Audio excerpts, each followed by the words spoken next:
السلام علیکم ورحمۃ اللہ۔ حدیث میں آتا ہے نبی علیہ الصلوۃ والسلام نے فرمایا کہ شیطان خواب میں میری صورت نہیں بنا سکتا۔ اب اس کے تحت حضرت لکھتے ہیں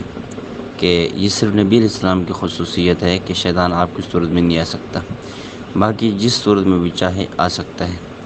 اب کسی نے سوال کیا کہ اللہ کی صورت میں آ سکتا ہے، تو فرمانے لگے دیکھیں اللہ کی پہلی بات تو اللہ کی صورت نہیں ہے، اللہ جسم سے اور جہد سے اور ان چیزوں سے پاک ہے، لیکن اگر وہ فرض کر لیا جائے اور وہ یوں دھوکہ دینا چاہے تو اس دھوکے میں آ سکتا ہے۔ آپ نے یہ نہیں فرمایا کہ اللہ کی صورت میں آ سکتا ہے، مطلب ہے اللہ کی صورت میں وہ دھوکہ دینا چاہے تو وہ دے سکتا ہے، اس لیے کہ اللہ تو صورت سے پاک ہے، جسم سے جہد سے ان چیزوں سے پاک ہے۔ تو آپ بتائیں اس میں گستاخی کی کون سی بات ہے؟ جب نبی علیہ الصلوۃ والسلام کی خود حدیث ہے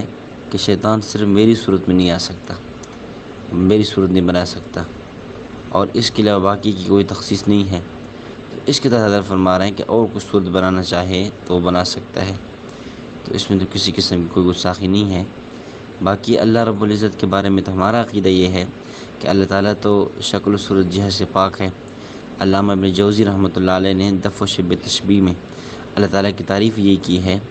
کہ اللہ لیس لہ جسم ولا جوہر ولا عرض ولا طویل۔ جب اللہ کا جسم ہی نہیں ہے، اللہ کی جہت ہی نہیں ہے، تو اللہ کی جہت میں آئے گا کیسے؟ عبارت کا یہ مطلب نہیں ہے کہ نبی علیہ الصلوۃ والسلام کی صورت کے علاوہ کسی اور صورت میں آ سکتا ہے تو اس میں اللہ بھی آ گئے، تو اللہ تو تب آئیں گے جب اللہ کی صورت مانیں گے، جب اللہ کی صورت نہیں مانی تو اس عموم میں اللہ داخل ہی نہیں ہے، لیکن قضیہ فردیہ کے طور پہ آپ نے فرما دیا، تو اس میں تو کوئی کسی قسم کی گستاخی نہیں ہے۔